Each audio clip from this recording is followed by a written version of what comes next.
আল্লাহ তোমাদের উপর হজ ফরজ করেছে, ইন্নাল্লাহ কাতাবা আলাইকুমুল হজ, হজ ফরজ করেছে, তোমরা হজ করো।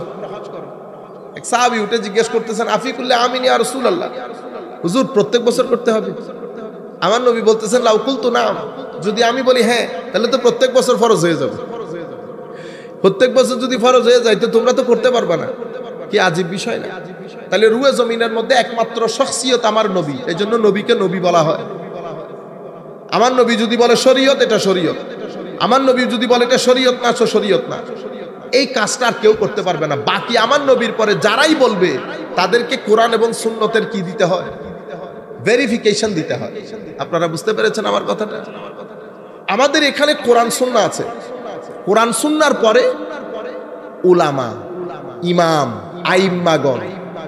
আইম্মাগণ আমাদের শরীয়তের মধ্যে একটা বড় ফ্যাক্টর, আমাদের শরীয়তের মধ্যে একটা বড় ফ্যাক্টর। আইম্মায়ে কেরাম যখন কোনো কথা বলবেন, হ্যাঁ, সেটা যদি সকল ইমাম গ্রহণ করে তাইলে তো এটা আমাদের জন্য আবশ্যক হয়ে গেছে। যদি একজনও কোনো ইমাম কোনো কথা বলে থাকেন, আল্লাহর দুনিয়ার মধ্যে কোনো ইমাম নিজ থেকে কোনো কথা বলেন নাই। যা বলেছেন ডাইরেক্টলি ইনডাইরেক্টলি শরীয়তের দলিল থাকে, শরীয়তের দলিল থাকে। কিন্তু আমাদের ধর্মের মধ্যে এটা ইহুদি ধর্মের মধ্যে নাই, খ্রিস্টান ধর্মের মধ্যে নাই। মানে আমি যা বলেছি তা, কিন্তু আমাদের এখানে কেউ নতুন কোনো জিনিস বলতে পারবে না। আমি গতকালকেও বলেছি বোধহয় কোন এক জায়গায়, যেমন তাসাউফ এবং তরিকত, এটা তরিকতের, কারণ উলামায়ে কেরাম তো এটা সাজাইছেন, শেলফ এটা সাজাইছেন।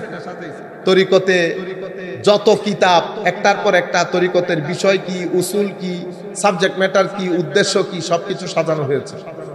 আপনি যদি বলেন আমার পীর সাহেব ও পীর সাহেব উনি একটা নতুন কথা বলছেন, না, এটা এখানে গ্রহণযোগ্য হবে না। আপনারা বুঝতে পেরেছেন? কোন মুহাদ্দিস যদি এসে কোন হাদিস শরীফ বলে, তা আপনি জিজ্ঞেস করবেন হুজুর কোন হাদিসের কিতাবে আছে, তো উনি যদি বলেন এটা কোন হাদিসের কিতাবে নাই, আমি গবেষণা করে পেয়েছি। আপনি যদি গবেষণা করে পেয়ে থাকেন আমার ভাই, তো গবেষণার টেবিলে রাখেন, সাধারণ মানুষের কাছে আনিয়েন না। কেন? এখানে হাদিসের কিতাব রয়ে গেছে। আপনি যাই বলবেন কোন না কোন একটা হাদিসের কিতাবের উদ্ধৃতি দিতে হবে। যে হাদিসের কিতাবে হাদিসটা এসেছে, মুহাদ্দিসিনে কেরাম হাদিস সম্পর্কে এই মতামত ব্যক্ত করেছেন। আপনারা বুঝতে পেরেছেন? তাফসীরও সেই, তাফসীরের কিতাবের মধ্যে অসংখ্য তাফসীরের কিতাব, ফিকার মধ্যে অসংখ্য শরীয়তের ফিকার কিতাব, তরিকতের কিতাবের মধ্যে অসংখ্য তরিকতের কিতাব। ঠিক আছে? আপনি যখন যেই সময় যাই বলবেন, আপনি কোরআন এবং সুন্নতের আলোকে হইতে হবে। কোরআন সুন্নতের আলোকে না হইলে এখানে কেউ গ্রহণ করবে না। আমার আল্লাহ বনী ইসরাইল থেকে কি ওয়াদা নিয়েছেন সেটা আবার কোরআনে পাকের মধ্যে আমাদেরকে জানিয়েছেন। তার মানে নিয়ম আমাদের জন্য বলবৎ রয়ে গেছে। আমরাও যদি চাই, আল্লাহ বলতেছেন, মানে আমরাও যদি ওই একই নিয়ামত চাই, তাইলে এই বিষয়গুলো ধারাবাহিকভাবে আমাদের ভিতরে থাকতে হবে। কি কি জিনিস? প্রথমে বলছেন, আমি তাদের থেকে ওয়াদা নিয়েছি তারা আমি ছাড়া আর কারো ইবাদত করবে না। এটা বলার পরে আল্লাহ ওয়াবিল ওয়ালিদাইনি ইহসানা, ইহসানের ক্ষেত্রে চলে গেছে। কিন্তু মুফাসসিরিনে কেরাম যখন তাফসীর করেন, ওয়াইজ আখাযনা বিনি ইসরাঈল মিসাকা বনি ইসরাঈল লা তা'বুদুনা ইল্লাল্লাহ, আল্লাহ বাদে আপনি যদি কারো ইবাদত না করেন, তো সেখানে নবী কই, কোরআন কই? মুফাসসিরিনে কেরাম বলতেছেন ইবাদতে ইলাহির মধ্যে নবীও আছে, কোরআনও আছে। সুবহানাল্লাহ, নবীও আছে, কোরআনও আছে। কেন? কোন ইবাদত হওয়ার জন্য সেটা নবী কর্তৃক ভেরিফিকেশন লাগে। আপনি আপনার ইচ্ছা মতো, আমি আমার ইচ্ছা মতো ইবাদত করতে পারবো না। কার ভেরিফিকেশন লাগবে? আমার নবীর। তো আমার নবীর ভেরিফিকেশন এবং কোরআনের ভেরিফিকেশন, এই দুই ভেরিফিকেশনে হয় ইবাদতে ইলাহি। লা তা'বুদুনা ইল্লাল্লাহ, আল্লাহ বাদে আমরা আমাদের জীবনের কোন ক্ষেত্রে ইবাদত শুধু আল্লাহর হবে। আচ্ছা, এরপরে কি? এরপরে ওয়াবিল ওয়ালিদাইনি ইহসানা, মা বাবার প্রতি ইহসান। দেখছেন, ইবাদতে ইলাহির ইমিডিয়েট পরে মা বাবার প্রতি ইহসান।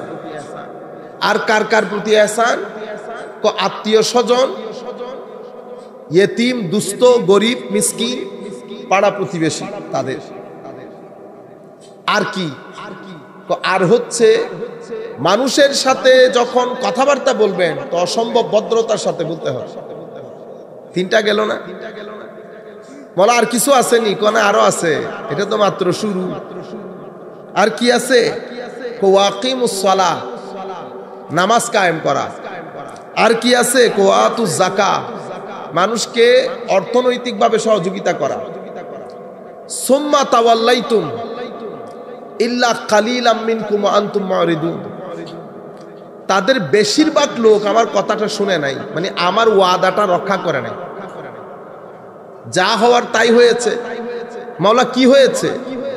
তাদের কাছে সবকিছু আছে, এরপরেও তারা পৃথিবীর ধারে ধারে ঘুরে কোনো ইজ্জত সম্মান নাই, পরিচয় দিতে পারে না। পৃথিবীর যে কোনো প্রান্তে যাবেন, তারা কারোর সাথে কথা বলতে পারে না, মুখ লুকিয়ে লুকিয়ে হাঁটে। আপনি আমেরিকায় যান, পৃথিবীর যে প্রান্তে যাবেন যান। আমাদের এই দেশে কয়েকটা ইসলামিক দল আছে, আমাদের ভাইয়েরাও নিজের পরিচয় দিতে পারে না। যেমন আমাদের যারা বিএনপি করে এরা বলে আমি বিএনপি করি, যারা আওয়ামী লীগ করে তারা বলে আমি আওয়ামী লীগ করি। কিন্তু আমার ভাইয়েরা কোনোদিন এটা স্পষ্টভাবে বলতে পারে না আপনি কি করেন। বুঝতে পেরেছেন? এটা ইদার উদার করে বলতে পারছেন না। কেন বলতে পারছেন না? আইডেন্টিটি পরিষ্কার রাখবেন সবসময়, আমি অমুক। বুঝতে পেরেছেন? এই যে আমি বলতেছি আমি আকিদাতান সুন্নি মাতুরিদি সুন্নি, আমি মাশরাবান কাদেরি, মাযহাবান হানাফি, আমার পরিচয় আছে না? তা আপনিও ওইভাবে পরিচয় দিবেন, ক্লিয়ার কাট। ইহুদিদের একটা বিষয় হচ্ছে তারা পরিচয় দিতে পারে না, মুখ লুকিয়ে লুকিয়ে হাঁটে। সমাজের 8-10 জন মানুষ একসাথে, তারা আরেক পাশে, তারা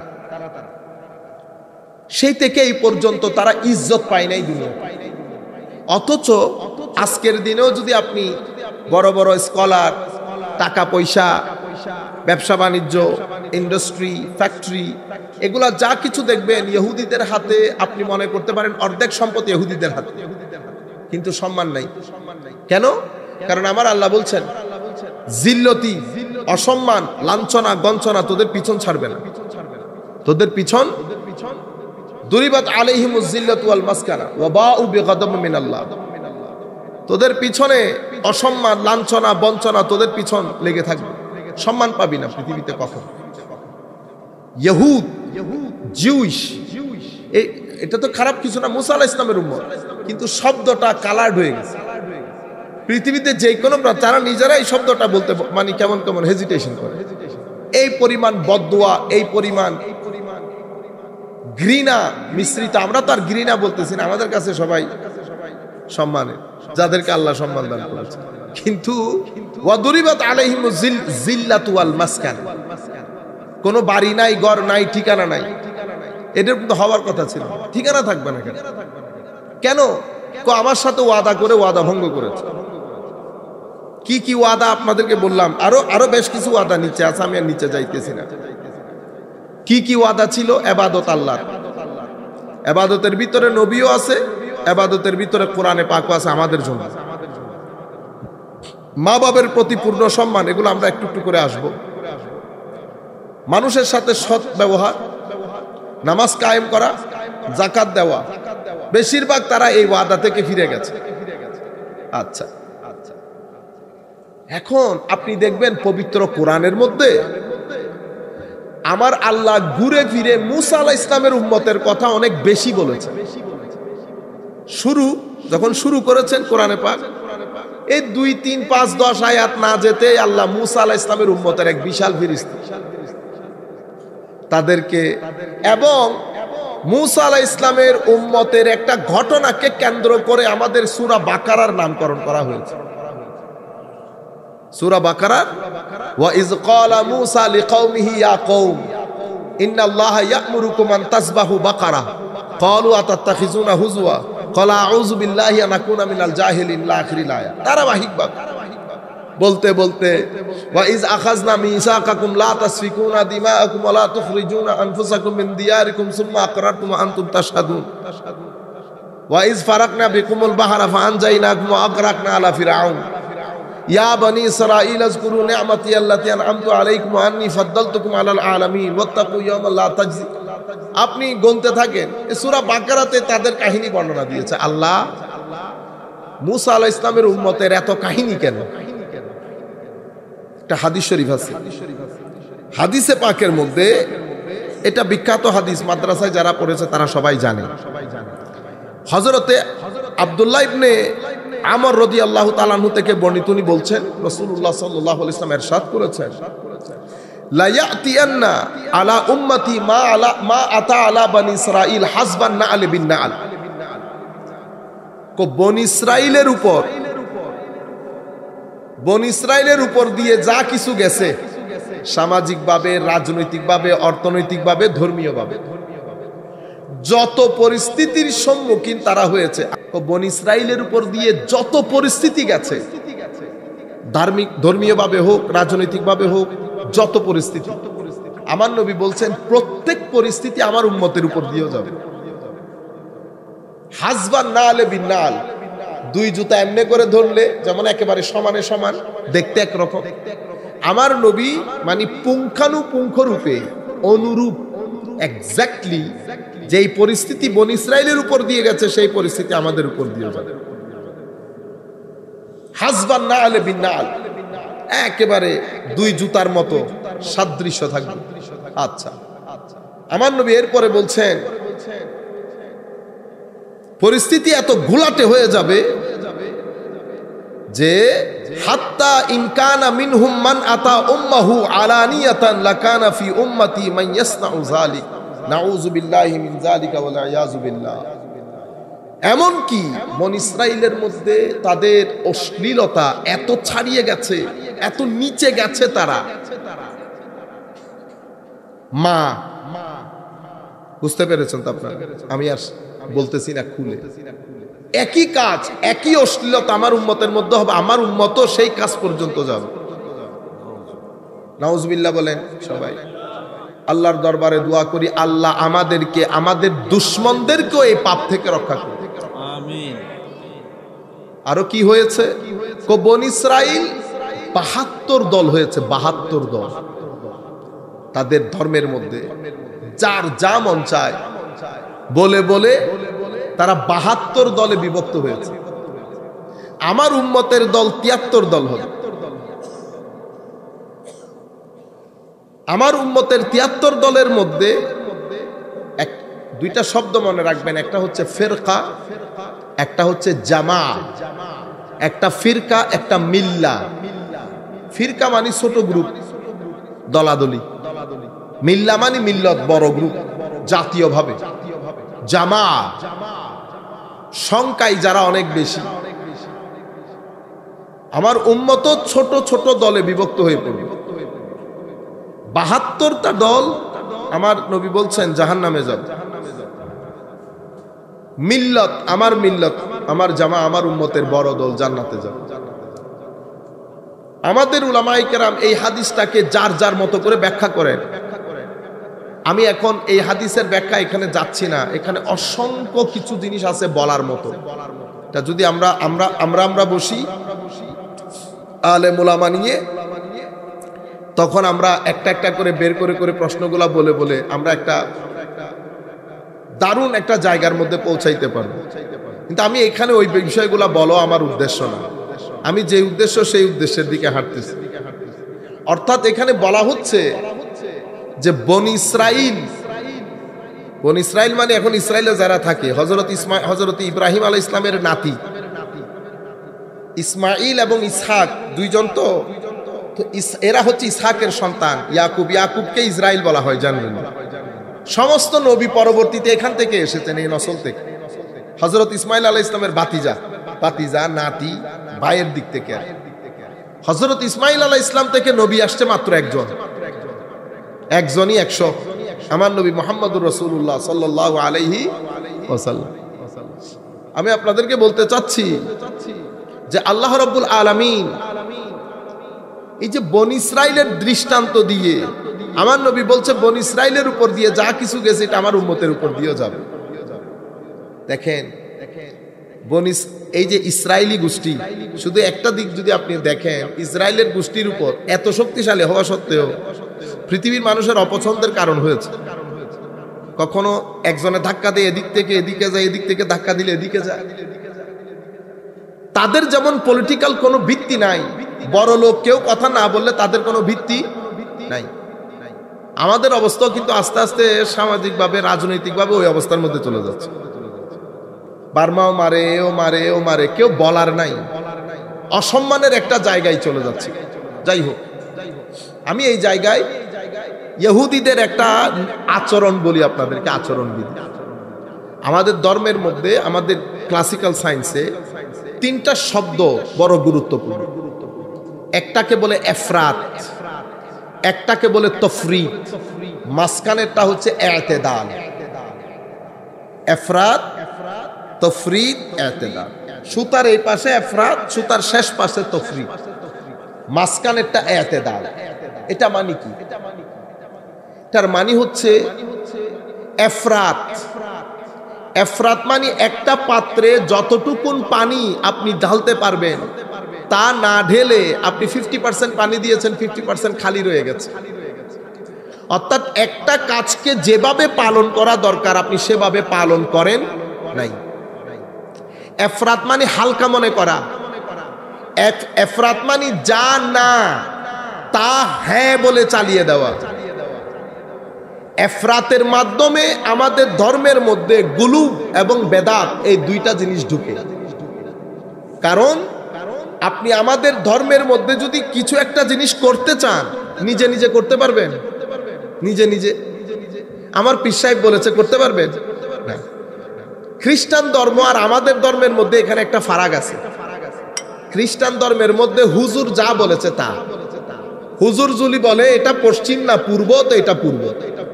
হুজুর যদি বলে এটা উত্তর না দক্ষিণ, তো দক্ষিণ। হুজুর যদি বলে হারাম, হারাম। হুজুর হালাল বললে হালাল। তো হুজুর রবিবার যে হারাম বলছেন, তো রবিবার এটা হারাম ছিল। আগামী বৃহস্পতিবারে আগামী বৃহস্পতিবারে হালাল হয়ে যাবে। হুজুর যা বলে তা। আমাদের ধর্মে সেরকম না। আমাদের ধর্মে মূল বিষয় হচ্ছে কোরআন এবং সুন্নাহ। কোরআন এবং আপনি যা বলবেন এখান থেকে বলতে হবে, ঠিক আছে? কোন ইমাম একেবারে, বুঝতে পেরেছেন? শুধু এক জাত, আমার নবী। আমার নবী বলতে পারবেন আমি যা বলি তা শরীয়ত। হ্যাঁ বলেছি হ্যাঁ, না বলেছি না। যদি বলি হারাম, হারাম। রুয়ে জমিনের মধ্যে এই কাজ আর কেউ করতে পারবে না। এটা আমার নবী সাল্লাল্লাহু আলাইহি ওয়াসাল্লাম। মুখতারে কুল বলি না আমরা, মুখতারে কুল। আমার নবী বলে নাই শোনো তোমরা, আল্লাহ তোমাদের উপর হজ ফরজ করেছে। ইন্নাল্লাহ কাতাবা আলাইকুমুল হজ, হজ ফরজ করেছে, তোমরা হজ করো। এক সাহাবী উঠে জিজ্ঞেস করতেছেন আফিকুল্লাহ আমিন ইয়া রাসূলুল্লাহ, হুজুর প্রত্যেক বছর করতে হবে? আমার নবী বলতেছেন লাউ কুলতু নাম, যদি আমি বলি হ্যাঁ তাহলে তো প্রত্যেক বছর ফরজ হয়ে যাবে। প্রত্যেক বছর যদি ফরজ হয়ে যায় তো তোমরা তো করতে পারবে না। কি আজীব বিষয় না? তাহলে রুয়ে জমিনের মধ্যে একমাত্র শখসিয়ত আমার নবী, এই জন্য নবীকে নবী বলা হয়। আমার নবী যদি বলে শরীয়ত, এটা শরীয়ত। আমার নবী যদি বলে এটা শরীয়ত না, শরীয়ত না। এই কাজটা আর কেউ করতে পারবে না। বাকি আমার নবীর পরে যারাই বলবে তাদেরকে কোরআন এবং সুন্নতের কি দিতে হয়? ভেরিফিকেশন দিতে হয়। আপনারা বুঝতে পেরেছেন আমার কথাটা? আমাদের এখানে কোরআন সুন্নাহ আছে। কোরআন সুন্নাহর পরে উলামা, ইমাম, আইম্মাগণ। আইম্মাগণ আমাদের শরীয়তের মধ্যে একটা বড় ফ্যাক্টর। আমাদের শরীয়তের মধ্যে একটা বড় ফ্যাক্টর। আইম্মায়ে কেরাম যখন কোনো কথা বলবেন, হ্যাঁ সেটা যদি সকল ইমাম গ্রহণ করে তাইলে তো এটা আমাদের জন্য আবশ্যক হয়ে গেছে। যদি একজনও কোনো ইমাম কোনো কথা বলে থাকেন, আল্লাহর দুনিয়ার মধ্যে কোনো ইমাম নিজ থেকে কোনো কথা বলেন নাই। যা বলেছেন ডাইরেক্টলি ইনডাইরেক্টলি শরীয়তের দলিল থাকে, শরীয়তের দলিল থাকে। কিন্তু আমাদের ধর্মের মধ্যে এটা ইহুদি ধর্মের মধ্যে নাই, খ্রিস্টান ধর্মের মধ্যে নাই। মানে আমি যা বলেছি তা, কিন্তু আমাদের এখানে কেউ নতুন কোনো জিনিস বলতে পারবে না। আমি গতকালকেও বলেছি বোধহয় কোন এক জায়গায়, যেমন তাসাউফ এবং তরিকত, এটা তরিকতের, কারণ উলামায়ে কেরাম তো এটা সাজাইছেন, শেলফ এটা সাজাইছে। তরিকতে যত কিতাব একটার পর একটা, তরিকতের বিষয় কি, উসুল কি, সাবজেক্ট ম্যাটার কি, উদ্দেশ্য কি, সবকিছু সাজানো হয়েছে। আপনি যদি বলেন আমার পীর সাহেব ও পীর সাহেব উনি একটা নতুন কথা বলছেন, না এটা এখানে গ্রহণযোগ্য হবে না। আপনারা বুঝতে পেরেছেন? কোন মুহাদ্দিস যদি এসে কোন হাদিস শরীফ বলে, তা আপনি জিজ্ঞেস করবেন না হুজুর কোন হাদিসের কিতাবে আছে? তো উনি যদি বলেন এটা কোন হাদিসের কিতাবে নাই, আমি গবেষণা করে পেয়েছি। আপনি যদি গবেষণা করে পেয়ে থাকেন আমার ভাই, তো গবেষণার টেবিলে রাখেন, সাধারণ মানুষের কাছে আনিয়েন না। কেন? এখানে হাদিসের কিতাব রয়ে গেছে। আপনি যাই বলবেন কোনো না কোনো একটা হাদিসের কিতাবের উদ্ধৃতি দিতে হবে। যে হাদিসের কিতাবে হাদিসটা এসেছে, মুহাদ্দিসিনে কেরাম হাদিস সম্পর্কে এই মতামত ব্যক্ত করেছেন। আপনারা বুঝতে পেরেছেন? তাফসীরও সেই, তাফসীরের কিতাবের মধ্যে অসংখ্য তাফসীরের কিতাব, ফিকার মধ্যে অসংখ্য শরীয়তের ফিকার কিতাব, তরিকতের কিতাবের মধ্যে অসংখ্য তরিকতের কিতাব। ঠিক আছে? আপনি যখন যেই সময় যাই বলবেন, আপনি কোরআন এবং সুন্নতের আলোকে হইতে হবে। কোরআন সুন্নতের আলোকে না হইলে এখানে কেউ গ্রহণ করবে না। এফরাত মানে কি? তো এফরাত মানে হচ্ছে শরীয়ত বেত্তা, যিনি আমাকে শরীয়ত দিয়েছেন, উনি বলছেন এটা ফরজ, আপনি এটা টানাইয়া নিচে নামাইছেন। উনি বলছেন এটা ওয়াজিব, আপনি নিচ থেকে সেটারে তুললে উপরে ফরজের কাতারে তুলছেন। সিম্পল। আমি আপনাকে আরেকটা সুন্দর উদাহরণ দিই। মাজারের জিয়ারত আমার নবী সুন্নত তরিকা শিখিয়ে যান নাই? শিখিয়ে গেছে। এখন আপনি যদি অতি মহব্বত দেখিয়ে আরেক ধরনের করে জিয়ারত করান, আপনি কি করলেন? এফরাত করেছেন। এফরাত মানে যেভাবে করা দরকার সেভাবে না করে আপনি গ্রেড 2-তে নেমে এসেছেন। তো এখন অনেক মানুষ আপনাকে জিয়ারত করতে দেখে নাই, অন্তত আপনার সন্তান তো দেখছে। আপনার সন্তান মনে করছে এটাই জিয়ারতের তরিকা। আপনার কর্মের মাধ্যমে গুলু এবং বেদাত ঢুকে গেছে সোসাইটির মধ্যে। বেদাত মানে সুন্নতে রাসূল একটা, আপনি সুন্নতে রাসূল বাদ দিয়ে আপনার মতো করে আপনি একটা করে দিবেন। গুলুর মাধ্যমে সীমালঙ্ঘন ঢুকে যায়। যেমন নাসারা, খ্রিস্টানদের মাধ্যমে। খ্রিস্টানরা কি করেছে? তো খ্রিস্টানরা তাদের ঈসা আলাইহিস সালামকে আল্লাহর পুত্র বানিয়ে দিয়েছে। যেখানে রাখা দরকার সেখানে না রেখে আরেকটু উপরে তুলে দিয়েছে, বেশি মহব্বত। আচ্ছা, আমার ধর্মের মধ্যে আরেকটা হচ্ছে তফরিত। তফরিত মানে দেওয়া দরকার এতটুকুন পানি, প্রথম জন এতটুকুন দেয় নাই। প্রথম যখন 1 লিটার বোতলের মধ্যে 1.5 লিটার ঢেলে দিছে, 1 লিটার বোতলে 1.5 লিটার বাইরে চলে গেছে। বেদাত টেদাত ঢুকে ধর্মের মধ্যে। আরেকজন করছে তফরিত, বেশি স্ট্যান্ডার্ড, বেশি একেবারে সচেতন। 1 লিটার পানির জায়গায় আধা ডালছে আর আধা হাফ রাখছে। এটার মাধ্যমে আমাদের ধর্মের মধ্যে বেয়াদবি ঢুকছে। কি ঢুকছে? বেয়াদবি। আমার নবীর একটা শান আছে না? আমার নবীর একটা মাকাম আছে না? শানে মেরাজ। এই যে মেরাজ নবী, মেরাজ নবী সাল্লাল্লাহু আলাইহি ওয়াসাল্লাম মাহফিল যাচ্ছে, আপনি চুপ করে আছেন। কেন? বেশি বললে আবার শিরিক হয়ে যাবে। বেশি বললে শিরিক হয়ে যাবে। তো যা ডালার 1 লিটার না ঢেলে আপনি, আপনার কারণে কি ঢুকছে সোসাইটি, আমাদের ধর্মের মধ্যে বেয়াদবি ঢুকে গেছে। ইহুদিরা আল্লাহর দুনিয়ার মধ্যে একমাত্র জাতি যারা নবীদেরকে হত্যা করেছে এবং অসম্মান করেছে। নবী হত্যা করেছে এবং একদল যে নবীকে আল্লাহর পুত্র বানাইছে, বেদাত ঢুকাইছে। আরেকজন আইসা নবীরে হত্যা করছে। তো নবীরে হত্যা কি সম্মান করে করছে না অসম্মান করে করছে? অসম্মান করে। এটার মাধ্যমে আমাদের ধর্মের মধ্যে নবীদের শানে বেয়াদবি ঢুকছে। আমার নবী বলেছেন, বনি ইসরাইলের উপর দিয়ে যা গেছে আমার উম্মতের উপর দিয়ে যা যাবে। বনি ইসরাইল যেমন নবীকে অসম্মান করছে, তো এখন তো আর আমার উম্মতের এই বেয়াদবগুলা, এরা তো আর নবী পাইতেছে না হত্যা করার জন্য, কারণ আমার নবীর পরে তার কোনো নবী নাই। তো এরা কি করে? প্রত্যেকদিন সকাল সন্ধ্যা আমার নবীর কলিজা কাটে। আমার নবী কলিজা কাটে কি দিয়ে? তাদের শব্দগুলা দিয়ে, বেয়াদবি দিয়ে। আপনি যখন ভরাট মজলিসে বসে আমার নবীর প্রাইভেট জিন্দেগি নিয়ে কথা বলবেন, তা আমার নবীর কলিজা কাটা যায় নাই? এতগুলা মানুষ আপনার বক্তব্য শুনতেছে, আপনি আমার নবীর প্রাইভেট পার্ট নিয়ে কথা বলতেছেন, প্রাইভেট লাইফ নিয়ে কথা বলতেছেন। মানুষ, ছেলেরা যখন রাস্তা দিয়ে হাঁটতেছে, তাদের কানের শোনা কথাগুলা যখন ব্রেইনে গেছে, নফস শয়তান তাদেরকে গোতায় নাই, গোতায়া ব্রেইনের মধ্যে পুরো সিচুয়েশনটা আনে নাই। ঈমান আছে একটারও? আপনারা বুঝতে পেরেছেন? তো আমার নবী বলেছেন, যা বনি ইসরাইলের উপর দিয়ে গেছে তা আমার উম্মতের উপর দিয়েও যাবে। তো বনি ইসরাইল যেমন, এই যে ইহুদিরা, এরা যেমন নবীদের শানে বেয়াদবি করে করে নবীকে হত্যা করেছে, একই কাজ উম্মতে লোকরাও করতেছে। তো আপনাদেরকে বলতে চাচ্ছিলাম, একটা হচ্ছে এফরাত, আর একটা হচ্ছে তফরিদ। তফরিদের মাধ্যমে ধর্মের মধ্যে গোরামি ঢুকে। গোরামি, একদল একদম যা না ওর উপরে তুলে যাচ্ছে, উঠতে উঠতে উপরে। আপনারা বুঝতে পেরেছেন? যেমন আপনার পীর, আমার পীর, অমুকের পীর, আপনি আপনার পীরে তুলতে তুলতে আসমানে তুলে ফেলতেছেন, আমি আমার পীরকে তুলতে তুলতে আসমানে তুলে ফেলতেছি। যাকে গৌস বলা দরকার তাকে গৌস বলতেছি না। আপনি বুঝতে পেরেছেন? যাকে কুতুবুল আকতাব বলা দরকার তাকে কুতুবুল, আমরা এগুলো খেলাফেলা করে ফেলেছি। মনে হয় যেন এখানে কেউ নাই, কেউ বলার নাই। সুফিয়ায়ে কেরাম এগুলো লিখে যান নাই? কুতুবকে, আকতাবকে, ওলিকে লিখে যান নাই? তাকের মধ্যে কোনো কিছু বাদ গেছে? 200 হিজরি থেকে কিতাব, 150 হিজরির মাঝখান থেকে কিতাব লেখা শুরু হয়েছে, 150 হিজরি থেকে আজকের জমানা পর্যন্ত কোন ইস্যু বাদ গেছে যে ইস্যুর উপর সুফিয়ায়ে কেরাম কিতাব লিখেন নাই? আপনি যারা তাসাউফকে অস্বীকার করে তাদের কথা একটু রাখেন, আমরা যারা স্বীকার করি আমরা কি কাজটা করতেছি বলেন তো? সকাল সন্ধ্যা আমি 2-1টা উদাহরণ আপনাদেরকে দিলে আমাদের ভিতরে এটা সচেতনতা দরকার, আমাদের ভিতরে একটা জাগরণ দরকার। মনে রাখবেন, আপনি সারা জিন্দেগি যদি বলেন টমেটোকে যদি আপেল বলেন, টমেটোকে পৃথিবীবাসী কখনো আপেল বলবে না। টমেটো টমেটোর জায়গায়, আপেল আপেলের জায়গায়।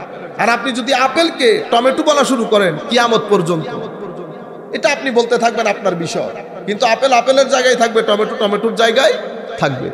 যেটা কলা সেটা কলা, বেগুন কখনো কলা হয় না একই সাইজের হওয়ার কারণে। আমরা যদি 1 কোটি মানুষও বেগুনকে কলা বলি তো কলা হবে না, বেগুন কলা হবে না, কলা বেগুন হবে না। আমি যদি 1 কোটি মানুষ না 10 কোটি মানুষ যদি আমার মতো মানুষকে গৌসুল আজম বলে আমাকে, তো কি হবে? কি হবে? এই 10 কোটি মানুষ পৃথিবী থেকে যাওয়ার পরের দিন থেকে আমাকে গৌসুল আজম বলার কোনো লোক থাকবে না। আপনারা বুঝতে পেরেছেন? সুতরাং আমি আপনাদেরকে বলতে চাচ্ছি, আমাদের পক্ষ থেকে যেন এফরাত না হয়, তফরিত না হয়। এফরাত মানি ভালোবাসা প্রেমে গদগদ, তফরিত মানি যতটুকুন দেওয়ার দরকার ততটুকুন না দিয়ে হাফ করে দেওয়া। আপনি যখন গদগদ করবেন তো ধর্মের মধ্যে এমন কিছু জিনিস ঢুকে যাবে যেটা ধর্মের থাকের মধ্যে হওয়ার কথা না।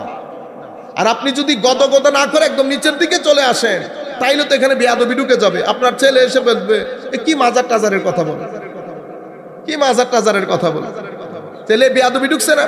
কার কারণে ঢুকছে? এফরাতের কারণে। মাসকান কোনটা? মাসকানেরটাকে বলে ইতিদাল, মুতাদিল। মুতাদিল মানি না এফরাতের দিকে না তফরিতের দিকে। আল্লাহ যেই জিনিসকে যেখানে রাখতে বলেছেন সেই জিনিসকে আমি সেখানে রাখবো। আমি কে রাখা? আমি কোত্থেকে শিখবো? আমি আমাদের ইমামদের কাছ থেকে শিখবো। ধারাবাহিকভাবে গত 1300 বছরে দিনের পর দিন, বছরের পর বছর আমাদের ইমামরা যে তাক সাজিয়েছেন, আমি সেই তাক অনুসরণ করব। যেমন সাহাবায়ে কেরামের ব্যাপারে অথবা আলে বাইতে রাসূল শুনি, এখানে একটা এফরাত হয়েছে আর একটা তফরিদ হয়েছে। শিয়ারা কি করেছে? শিয়ারা করেছে এফরাত, শিয়ারা করেছে আলে বাইতে রাসূলের ব্যাপারে, শিয়ারা করেছে এফরাত। মানে আলে বাইতে রাসূলের চশমা পরে আর কাউকেই দেখতেছে না। আবু বকর সিদ্দিকীও দোষী, ফারুক আজমও, এখানে আর কেউ নাই। আপনি এফরাত করছেন কেন? একজনের ভালোবাসায় অন্ধ হয়ে আরেকজনকে তার ভালোবাসা, প্রাপ্য ভালোবাসা থেকে বঞ্চিত করেছে, এটাকে এফরাত বলে। এদের রিঅ্যাকশন হিসেবে খারেজিরা আলে বাইতে রাসূলের যে ভালোবাসা প্রাপ্য, সেই ভালোবাসা থেকে আলে বাইতে রাসূলকে বঞ্চিত করেছে। এখান দিয়ে বেয়াদবি ঢুকছে, এখান দিয়ে গুলু এবং বেদাত ঢুকছে। মাসকান কোনটা? মাসকান হচ্ছে আমরা ইতিদাল, আহলুস সুন্নাত ওয়াল জামাত। আমরা কোথায়? তো আমাদের এক হাত সাহাবায়ে কেরামের ওখানে আর এক হাত আলে বাইতে রাসূলের ওখানে। আলে বাইতে রাসূল আমাদের ঈমানের অংশ, আমাদের ঈমানের অংশ। আলে বাইতে রাসূল আমার হৃদয়ের ধড়কন। আমরা বলি না ইয়া আলী বললে আমাদের কত ভালো লাগে না? ফাতেমাতুজ জাহরা, হযরত ইমামে হাসান, ইমামে হোসেন বললে তো দিল অন্তর কি হয়ে যায়? ঠান্ডা হয়ে যায়। নামের মধ্যে একটা তাসির আছে, নামের মধ্যে আপনি আবার ফাল দিয়ে উঠবেন তো হুজুর দেখছেন নি আপনারা মাজার পূজারি, নামের মধ্যে তাসির আছে। নাই তাসির? তেতুল বললে আপনার জিহ্বায় আসবে না? তেতুল তেতুল তেতুল যদি এমনি করে ধরি আপনি বলতে পারবেন হুজুর আসে নাই। তো না আসলে তাহলে ব্রেন চেক করতে হবে। আপনি যখন বিরিয়ানি আছে না, বিরিয়ানি সব, আপনি এখন বিরিয়ানি না, বিরিয়ানির নাম দিয়ে দিলে বিরিয়ানি হয় না। আমার ভাই ও কালকে না পরশু কারে জিগাইতেছি, হুজুর এটা একটা কথা বলছেন, বিরিয়ানি একটা জিনিস হইলো, এদিক দিয়ে মুরগি রান্না করবো, এদিক দিয়ে সাদা ভাত রান্না করবো, মিক্স করে দিছি, বিরিয়ানি হয়ে গেছে। আল্লাহ, এই বিরিয়ানি এখানে হয় না, এটা তোমার মাথায় হয়েছে বিরিয়ানি। তোমার মাথার বিরিয়ানি আমার দরকার নাই, আমার রান্নার বিরিয়ানি দরকার। আপনারা বুঝতে পারছেন? বিরিয়ানির খুশবু যখন নাকে লাগে, যত পেটের আপনার পেট ভরা থাকুক, খিদা লেগে যায়। খিদা বিদেশ থেকে আসে, মার খানা পাই নাই, মা রান্না করতেছে কিচেনে, রান্না করে, ছেলে এখানে বসছে, মায়ের রান্নার খুশবু লাগার সাথে সাথে খিদা আরো বেড়ে গেছে না? মা বলতেছে গোসল করে আইকো, মারে গোসল ভাত খাইয়া করব।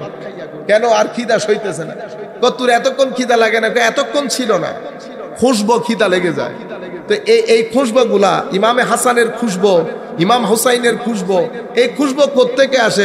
এই খুশবু আমার নবীর সিনাই পাক থেকে আসে। আর আল্লাহর ওলিদের নামের ভিতরে এরা ইবাদত রিয়াজত করতে করতে নূর পাইতে পাইতে নামগুলো নূরময় হয়ে যায়, নামগুলো নূরময় হয়ে যায়। ও কিছু কিছু জিনিস আছে আপনাদের এখানে পাওয়া যায় কিনা জানি না, বাইরে দেখা যায়, দেখতে তেঁতুলের মতো লাগে। এটা ধরলো জিহ্বায় কি আসে? রস আসে। তো পরে যখন সামনে দেয়, আচ্ছা খুদা, এটা তো তেঁতুল না। তেঁতুল না, তেঁতুলের মতো। তেঁতুলের তো অনেক সময় তেঁতুলের মতো জিনিস দেখলো কি আসে? জিহ্বার মধ্যে পানি আসে। তো এই নামগুলা এই নূর পেতে পেতে পেতে এটা নূরের মতো হয়ে যায়, নূরের মতো হয়ে যায়।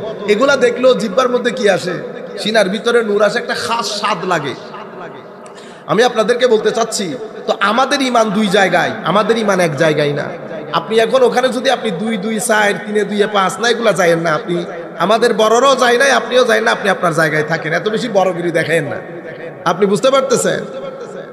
কিছু কথা আছে আমরা স্টেজে বলতে পারবো, কিছু কথা আছে আমরা স্টেজে বলতে পারবো না। এটা আমার নবীরও নিষেধ, এটা আমার আল্লাহরও নিষেধ। কারণ আমার আল্লাহ বলেছেন, দিনের দিকে দাওয়াত দিকে যখন দিবে হিকমতের সাথে দিবা। মানে হিকমত মানে কি? হিকমত মানে ওয়াদউস সাইফি মাওদিহি, যেই জিনিসটা যেখানে রাখা দরকার সেই জিনিসটা সেখানে রাখা।